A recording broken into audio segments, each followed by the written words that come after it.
Welcome to her remarkable history. Remember to support our channel. Please subscribe.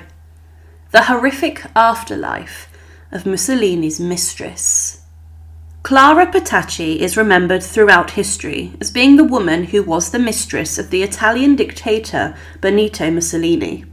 She would sleep with him for years and would have a relationship in which she was completely obsessed with him. But Petacci would have a brutal execution alongside the man she loved and the man she was incredibly devoted to, and because of this, her remains were subjected to a horrific ordeal following her death. She was dragged into Milan alongside Mussolini in front of a crowd, and her remains were kicked, spat at and abused by the crowd before she was strung upside down from a petrol station. But what is the story of Mussolini's executed mistress? Clara Petacci was the daughter of a doctor, and she was born into a rather privileged family in Rome.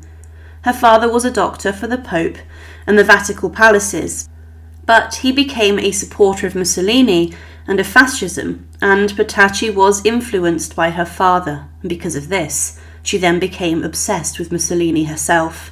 At this time, she was just a child and a young girl when Mussolini marched on Rome and was given power. But then she began to write to the dictator, and she would write lengthy love notes to him, and following an assassination attempt she wrote, "Why was I not with you? Could I not have strangled that murderous woman?" But Clara Petacci would get what she wanted, and she would then embark on a relationship with Mussolini. She became his mistress after the pair met for the first time in the April of 1932. And this was a chance meeting, as Mussolini and his assistant were driving, and a car overtook them. In this was Petacci and her family members, and Clara shouted out to Mussolini, and she called out to him, and he stopped, and she told him for years she had been writing to him and was wanting to meet him. Mussolini was of course at the time married to Rochelle, but Petacci would, in 1934, marry an Italian Air Force officer named Riccardo Federici.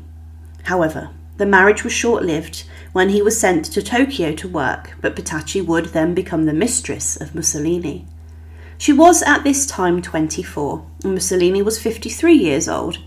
The pair would meet in the Palazzo Venezia, and Clara then had an apartment reserved for her, where the pair would then sleep together.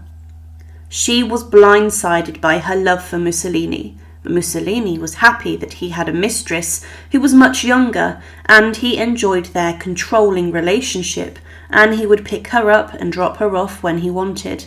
Clara's family benefited very financially from the relationship, as at the time, went on especially during the final years of the Second World War, the pair would spend more time together. Mussolini himself would fall from grace inside of Italy, and Petacci would decide to remain with her beloved dictator, even as things became incredibly dangerous for her. On the 27th of April 1945, Mussolini and Petacci were travelling together as part of a German Air Force convoy, and they would be trying to head towards Germany to seek shelter inside of Hitler's empire, which was at the time crumbling. Mussolini and Hitler were very close friends, and Petacci wanted to stay with Mussolini and to start a new life inside of Germany. They believed they would be safe there, but the problem was getting to Germany.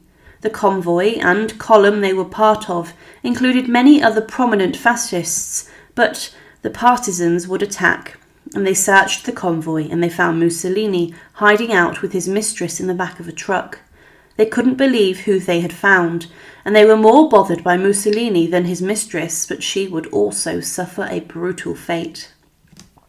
On the 28th of April 1945, a day after their capture, after being allowed to spend time together in a barn, Mussolini and Petacci were taken out of their shelter and prison to their executions. They were taken by Walter Ordizio out to a villa near to Lake Como and stood against the walls of the villa. They were executed by a machine gun. The bodies were littered with bullets, and Petacci, it's believed, was executed trying to throw herself in front of Mussolini to try and shelter and protect him from the bullets, showing her devotion. But this was not the end of the story of Mussolini's mistress. Her executed body was then taken to a square in Milan, the Piazzale Loreto, where it was spat at, hit, beaten, urinated on, and it was then strung up from a half-built service station upside down. This was to symbolise the ultimate disgrace, and she was strung up next to Mussolini, and many were shocked at the devotion she had to the dictator. The crowds would attack the corpses, to the point where the Americans, when they arrived at the square, ordered the corpses to be cut down, and then an autopsy was performed on Mussolini. What was left of the remains was shocking, and Petacci had a number of injuries on her dead body, and then American forces would place her in a morose hold with Mussolini's corpse, which was also badly disfigured. Many after the war believed that Petacci had been unlawfully killed, as she had no power inside of Italy with regards to the Second World War. Her family even tried to launch a criminal and civil court case against the executioner for the killing, but this didn't go anywhere. Clara Petacci was the loyal mistress of the Italian dictator, who gave her life for the man she was obsessed with. She was obsessed to the point with him that she was a young girl, and she was infatuated with Mussolini, but what happened to her was shocking, and the remains of her were subjected to a harrowing ordeal alongside the people who many in Italy regarded as huge war criminals. To many she was a symbol of the cult of Mussolini and how dangerous he could be. Thank you for watching, and to support, please subscribe to Her Remarkable History. Thank you.